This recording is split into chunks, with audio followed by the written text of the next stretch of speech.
guys, it's Mike from the Hey That's Mike channel here on the Toy Insider channel, and give me just 1 second. So, a big challenge nowadays for families and for parents is the whole being plugged in, issue, I guess it is. Growing up, it was it was a different time. I'm going to say that. We had our electronics. It was kind of the beginning of the electronics age with Atari and our little really basic handheld devices. And I don't ever recall, well, obviously I don't think the term being plugged in was around back then. But I don't recall my parents, and I played a lot of Atari. I played a ton.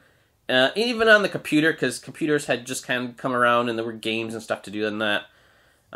But I don't ever recall my parents really, get off the computer, go outside and play type thing.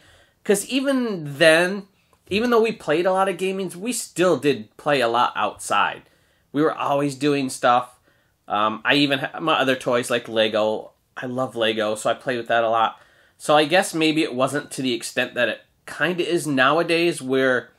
And this isn't just kids. Our kids are plugged in. They are constantly doing games on their devices, on their computers. They are social mediaing with their friends, and it's all digital. There's a lot less personal connection. We would play our games and stuff, but we would also sit down and play actual toys with our friends, Hot Wheels or Barbies or whatever. So we still got that interaction with our friends, real life interaction.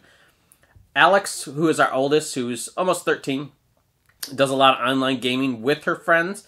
So there is a social interaction. It's not personal, and there's a big difference between online and personal interaction.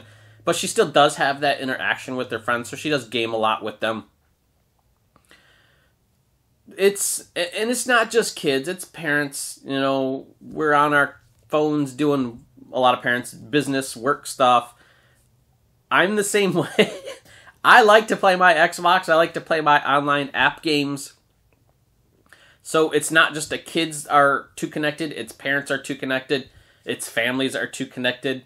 There was even our littlest, who's just turned 3, Chelsea, she has her own tablet. And she's on that quite a bit, watching stuff, playing games.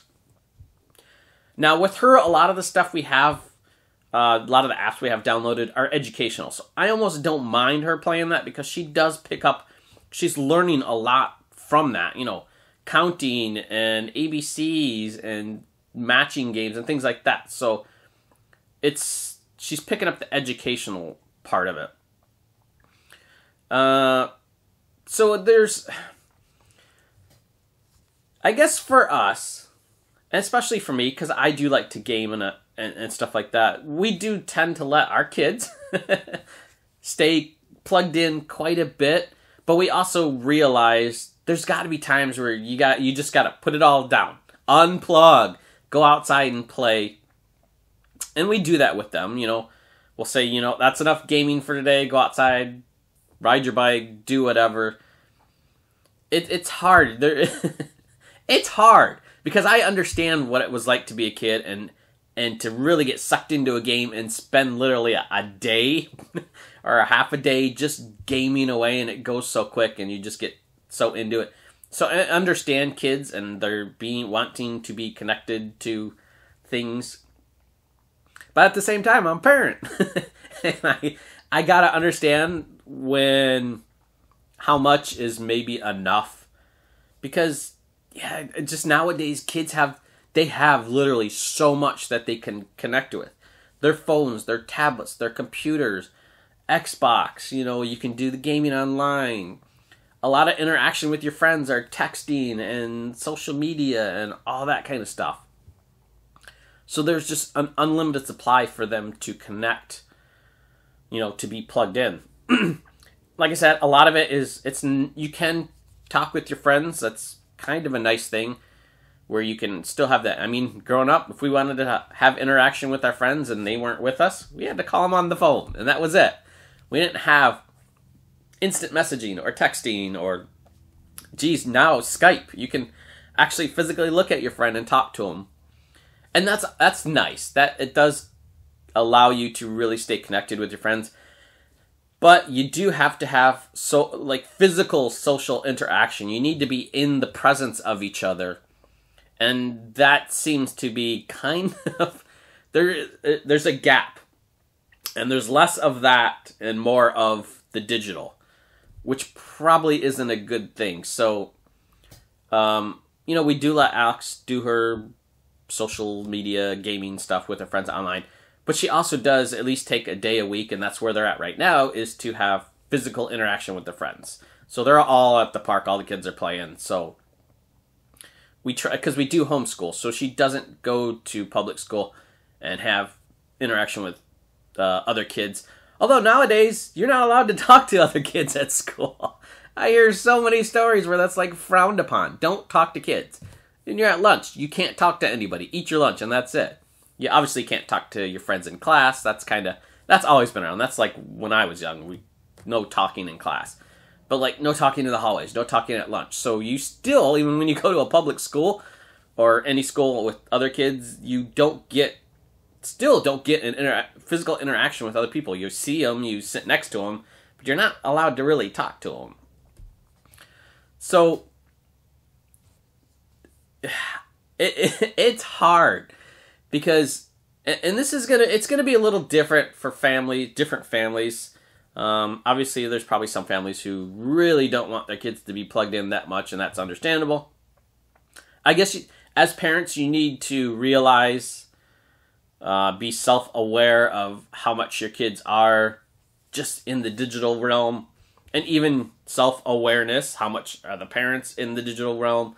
Because we do spend a lot of time ourselves, social media, we get sucked into the app games, and there's the people who like me, the parents who like to game on Xbox and things like that. So we are also part of the plugged in issue. It's not just our kids.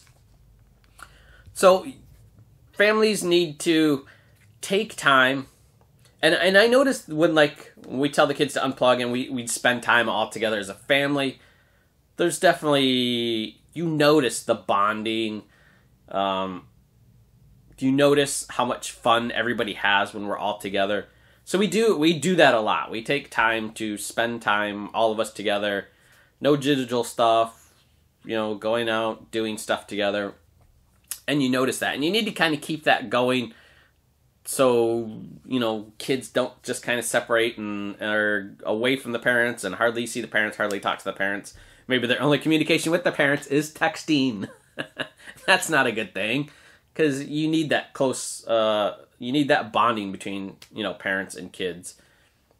Helps with the relationship, helps keep it strong. So I don't know if I have a point to all this. It's just, I think we all are pretty aware how much the digital age is here and how much we are involved in it. It's just, you need to make sure that we still have physical interaction, we spend time together, not just texting and things like that. So I guess the whole point of this video is maybe just to realize, there's a lot of people who are just really against the digital stuff, like unplug totally, don't do anything.